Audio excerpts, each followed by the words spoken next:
Isso foi no começo. Depois ele começou a defender umas ideias loucas sobre eutanásia. Disse que era a favor de eutanásia social, política, cultural e demográfica. Falou um monte de besteiras. Disse que os grandes problemas do Brasil eram o excesso de gente e as eleições. Que a gente precisava de um homem forte para diminuir a população, essas coisas.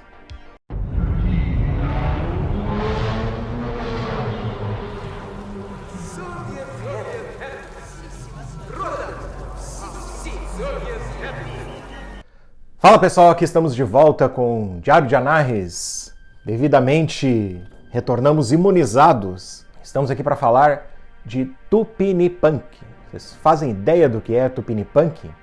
Bem, para resumir, seria uma versão abrasileirada do cyberpunk, né? Tomando emprestado os elementos do cyberpunk, mas unindo a características da literatura brasileira, incluindo o humor e também elementos culturais, né? Alguns dos exemplos de Tupinipunk são o Santa Clara Poltergeist, que a gente já resenhou aqui no canal, o recente, o Distrito Federal do Luiz Braz, que também tem elementos cyberpunks e bastante elementos da nossa cultura também. Piritas Siderais, que é uma aquisição recente, mas quando eu ler, com certeza eu vou trazer aqui para vocês sobre esse livro, que aqui é classificado como, que se intitula, né, como um romance cyberbarroco. Quando eu ler esse livro, aí com certeza eu vou trazer aqui para vocês. Mas são três obras que são conhecidas por se encaixarem nessa vertente, né, nesse estilo Tupinipunk. Mas hoje a gente vai falar do que é considerado o primeiro de todos eles, o Silicone 21, do Alfredo Sirques. O Alfredo Sirques, ele é mais conhecido pelos Carbonários, né? Ele inclusive ganhou o prêmio Jabuti por isso, por essa obra, e depois ele foi enveredando por outras obras, né? Que o Carbonários, ele é uma versão romanceada da época em que ele viveu na ditadura, né? Porque ele lutou contra a ditadura e depois entrou para a carreira política com a redemocratização. Na reta final da ditadura, o Alfredo Sirques escreveu Silicone 21, que pode-se dizer que é uma obra de ficção científica. Ele próprio, o próprio Alfredo Sirques, que faleceu em 2020, ele mesmo disse que não classificava a própria obra como ficção científica, porque ele usou apenas o cenário de ficção científica, apenas colocou o romance dele no futuro, mas que para ele é um romance policial. Eu me sinto obrigado a discordar, porque uma vez a gente, lendo o livro, vê que ele tem algumas projeções, né? Ele não só brincou com os ícones da ficção científica cyberpunk da época, como também trouxe uma leitura. Ele fez uma leitura brasileira de um movimento estrangeiro, né? E nisso ele não deixou de ser ficção científica. A obra, que por sinal foi a última obra dele, depois ele se dedicou à carreira política, ele é um dos fundadores do Partido Verde, inclusive. Esse foi o último romance dele e depois ele não escreveu mais. O romance, infelizmente, ele teve uma recepção ruim e hoje, já após algumas releituras, agora é mais fácil falar, né? Mas releituras feitas depois apontam o mesmo que eu pude constatar lendo o livro, né? Que ele é uma sátira, né? Ele brinca com os elementos. A história não é para se levar tão a sério. A história não se leva tão a sério. Isso não quer dizer que a história seja ruim. Pelo contrário, ele nessa questão dele brincar com os ícones e fazer essa releitura, ele usa o humor, que é uma das características do brasileiro e é uma das características como cultura mesmo, né?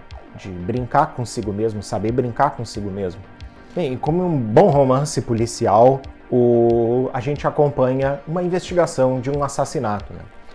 A história se passa no Rio de Janeiro, provavelmente por volta de agora ou alguns anos antes, né? Por volta dos anos 20, né? Desse século.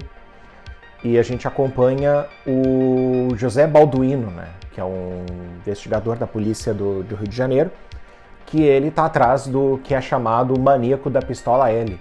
Ele é um assassino, ele mata pessoas gays, transexuais, enfim, os que ele considera aberrações, né? O José Balduino é um investigador negro de 52 anos, já bastante calejado, né? Em que ele tem a ajuda de uma repórter, né? A Lili Braga, 25 anos,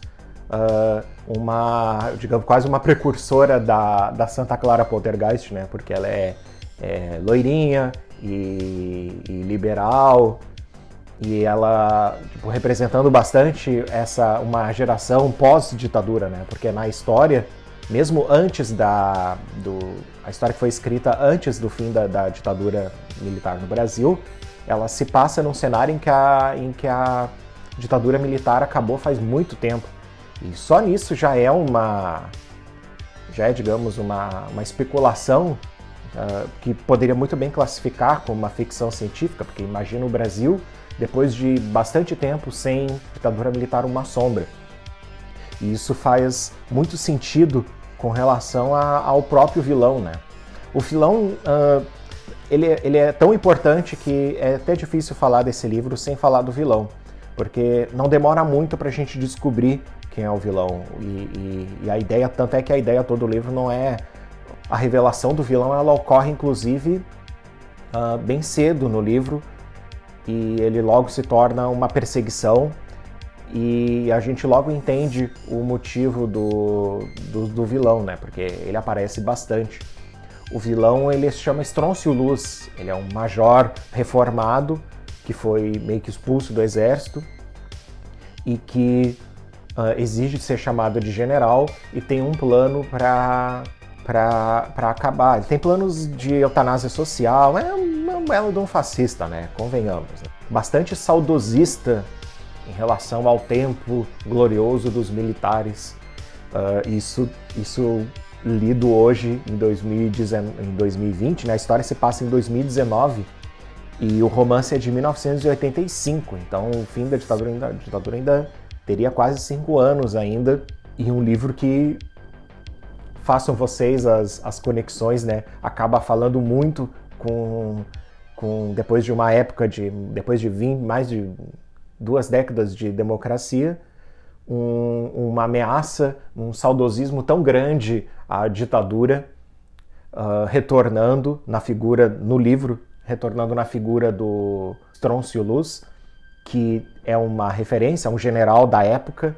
E você vê que os discursos, assim como eu falei, como eu citei no início, né? A citação que eu fiz no início é da página 189 desse livro, e ela conversa bastante com o momento que a gente está vivendo, com o governo que a gente está vivendo. É uma associação, inclusive, muito fácil de fazer.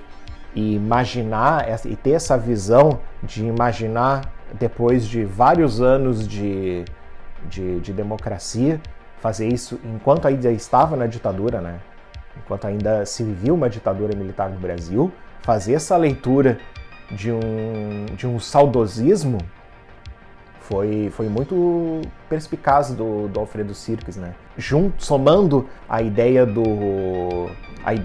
de brincar com os ícones, né? Com as tramas cyberpunks, com as tramas dos romances policiais. O cyberpunk que também bebeu bastante das investigações no ar dos anos 20, 30, e só que jogando a tecnologia para frente, né? A tecnologia, inclusive, ela tem uma versão brasileira bem interessante, né? Porque um dos nomes do maníaco da pistola L se chama também Silicon Penis, porque o Estrôncio Luz, ele usa uma prótese que incha o pênis dele com silicone para ele poder ter uma ereção. Só que ele não tem sensação nenhuma. E isso acaba deixando ele frustrado, né? Inclusive, o livro ele tem cenas bastante fortes. Tá? É bom o leitor estar preparado também. Ele não é um romance para tu levar extremamente a sério. E tem momentos até de bastante humor. Então, quem tiver aberto a captar e a receber essas referências, vai ser brindado com um romance bastante divertido e que fala bastante, não só com os anos 80, mas por motivos da história ser cíclica também, né? Ela acabar voltando, a gente também consegue tirar uma releitura disso.